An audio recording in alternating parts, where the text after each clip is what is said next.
I love Jagan అన్న.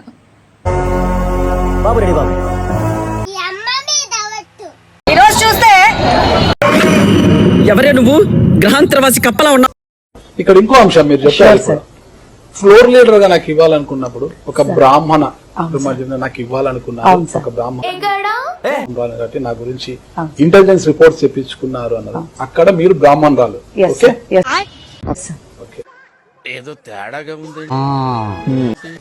ఇక్కడ corporation ఎన్నికలు వచ్చినప్పుడు మీ డివిజన్ లో ఎస్సీ అయింది, అక్కడ జనరల్ అయినప్పుడు మార్చారు దీన్ని, జనరల్ చేశారు. ఇక్కడ మీరు బ్రాహ్మణురాలే. చెప్పు చెప్పి తగలడు. అవును సార్. ఫ్లోర్ లీడర్ గా మీరు బ్రాహ్మణురాలు, ఇక్కడ మీరు బ్రాహ్మణురాలు. అవును సార్. మరి ఇండస్ట్రీస్ డెవలప్మెంట్ కార్పొరేషన్ చైర్మన్ వచ్చారు, ఎస్సీ ఎలా అయ్యారు?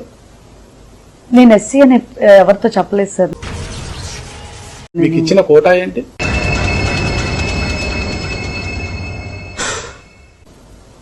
నేను ఎస్సీ అని నేను అనుకోవట్లేదు సార్. మీకు ఇచ్చిన కోటా ఏంటి?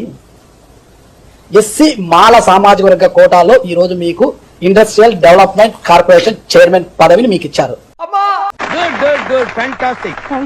2 సార్లు బ్రాహ్మణురాలైన మీరు ఇక్కడికి వచ్చాకే ఎస్సీ మాల ఎలా అయ్యారు?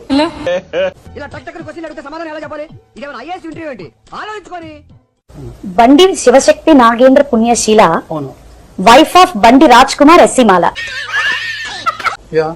బండి రాజ్ కుమార్ ఎస్సీ మాలకి ఎస్సీ మాల అనే బండి రాజ్ కుమార్ గారు కాదు కదా కార్పొరేషన్ చైర్మన్ అనేది, బండి రాజ్ కుమార్ కాదు కదా. వీళ్ళని ఏ చెప్పుతో కొట్టాలి? కాదు సార్. వైఫ్ ఆఫ్ బండి రాజ్ కుమార్ అంతవరకే బాగుంది. ఈయన సామాజిక వర్గ కాలం అనేది ఒకటి ఉంది,